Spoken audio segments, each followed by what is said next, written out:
2005 May 20 എൻ്റെ ഹസ്ബൻഡിന് brain stroke വരികയും കണ്ണൂർ മിംസ് ഹോസ്പിറ്റലിൽ കൊണ്ടുപോവുകയും ചെയ്തു. സ്കാൻ ചെയ്തപ്പോൾ ഹസ്ബൻഡിന് സെറിബെല്ല ഇൻഫാക്റ്റ് ആണെന്നാണ് ഡോക്ടർമാർ പറഞ്ഞത്.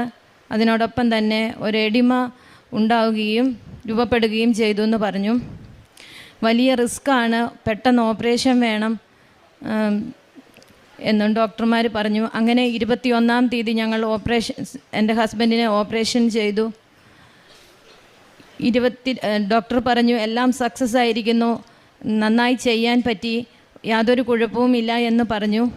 പക്ഷേ എൻ്റെ ഹസ്ബൻഡിന് ബോധം തെളിഞ്ഞില്ല. 22 ആയപ്പോഴത്തേക്കും കൂടുതൽ വഷളാവുകയാണ് ചെയ്തത്. വെരി ക്രിട്ടിക്കൽ സ്റ്റേജിലൂടെ എൻ്റെ ഹസ്ബൻഡ് കടന്നുപോയി. 23 24 ആയപ്പോഴേക്കും ഡോക്ടർ ഞങ്ങളോട് പറഞ്ഞു ഞാൻ ഒന്നും കൂടി ഒരു ഓപ്പറേഷനും കൂടി എന്ന് ചെയ്തോട്ടെ എന്ന് ചോദിച്ചു.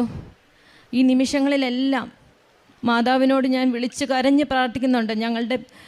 എല്ലാവരും, ഞങ്ങളുടെ കുടുംബം, നാട്ടുകാരും വീട്ടുകാരും, ഈ കൃപാസനത്തിൽ പ്രാർത്ഥിക്കാൻ എത്തിയവരും എല്ലാവരും പ്രാർത്ഥിക്കുന്നുണ്ടായിരുന്നു.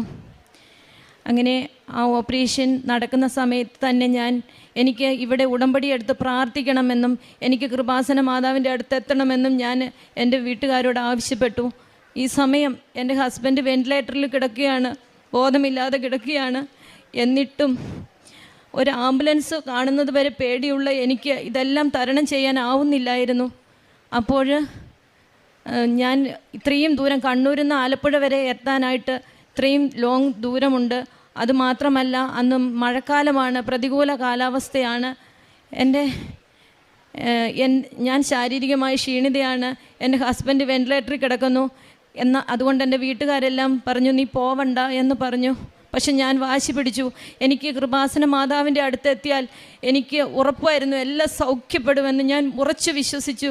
അങ്ങനെ എന്നെ എല്ലാവരും കൂടി ഇവിടെ എത്തിച്ചു. ഈ പുണ്യഭൂമിയിൽ ഇവിടെ എത്തിയ ആ നിമിഷം വലിയ അത്ഭുതമാണ് എനിക്ക് കേൾക്കാൻ ഇടവന്നത്.